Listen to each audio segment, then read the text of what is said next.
Sir, may video ka paggawa mo ng mano-mano pandesal? Sige idol, magawa tayo ngayon ng 12 kilos mano-mano na pandesal. At may nakahanda na ako na 12 kilos na harina. Lagyan na lang natin ng sugar na 2 and 1 half. At maglagay din tayo ng asin, 200 grams. Maglagay din tayo ng bread improver, isang kutsara. Maglagay tayo ng 12 pieces na egg. Ayan mga idol, at sa hindi pa nakasubscribe ng aking Facebook, paki-follow na lang po, at sa aking YouTube channel, Arif TV Vlogs. Ayan po mga idol. At panoorin po natin ang buong video para sa mano-mano na pandesal. Maglagay po tayo ng vanilya. Ayan po. Naglagay po tayo ng kalahating lata na oil. Coconut oil po yung ginamit ko. At 200 grams na buttermilk. At maglagay po tayo ng ibap, isang lata. Ayan po mga idol. Panoorin nyo lang po ang video. At 4 na tabo po yung nilagay ko na tubig dyan. Baga yung isang tabo po, 3 lata po yung nakalagay nyan. At baga 3 lata sa isang tabo, 4 na tabo, 3 times 4 equals to 12 na lata mga idol. At yung margarine po at saka lard, 200 grams po yung margarine na nilagay ko at 300 grams yung lard. At tutunawin na po natin. Tunawin lang po natin yung sugar at saka yung lard. Pinupinuhin lang po natin at i-mix na po natin mga idol. Panoorin nyo lang po yung buong video mga idol. At paki-like and comment na lang po kung ano yung kulang na pagmano-mano ko po. Disclaimer lang po, yung pagmano-mano po ng pandesal at hindi po pwede yan. Maggamit po tayo ng gloves mga idol. At kasi masisira po yung gloves.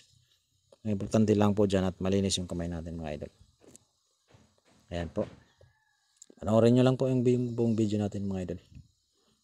At paki-like nyo lang po ng ating video. Ayan po. Lagyan po natin ng oil. Yung binagmasahan. At ayan na po. Minamano-mano na natin yung pandesal. Ayan. Pipinuhin lang po natin hanggang sa lumambot yung masa natin mga idol. Ayan po. At lagyan po natin. Pag napino na po yung pinamano-mano natin, lagyan po natin ng oil para hindi po dumikit sa lamesa paglapag natin. Ayan. Ayan po mga idol. At maraming salamat sa nanonood ng video na ito. Ayan po. Ayan.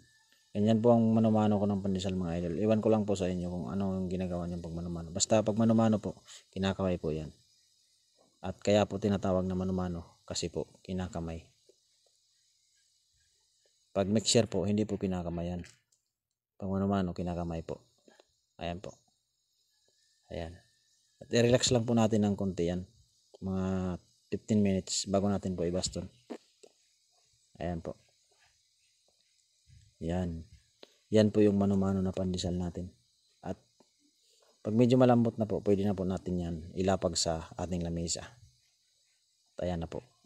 Ilagay na po natin sa ating lamesa. Ayan po. At nagyan po namin yan ng kiso yung yung pandesal natin na mano-mano para masarap-sarap. Para doble yung sarap. At dahil malambot na, binabaston ko na po. Babastonin na po natin yung pandesal natin. Ayan po. Bastonin lang po natin. Nakalimutan ko nga pala mga idol yung yeast nito. 20 grams yung yeast ko nalagay ito at 7 PM po ako nagsimula ng pagmasa ng mano-mano. Salamat po idol. Pagkatapos po natin magbaston, ilagay na lang po natin sa ating breadcrumbs. Ayan po. Lagay po natin para hindi magdikit, para may pulbos po siya. At putulin na lang po natin ng 15 grams. 15 grams. 30 grams yan mga idol. 30 grams. Ayan. Tagdos po. At ayan na po. Medyo malaki-laki na.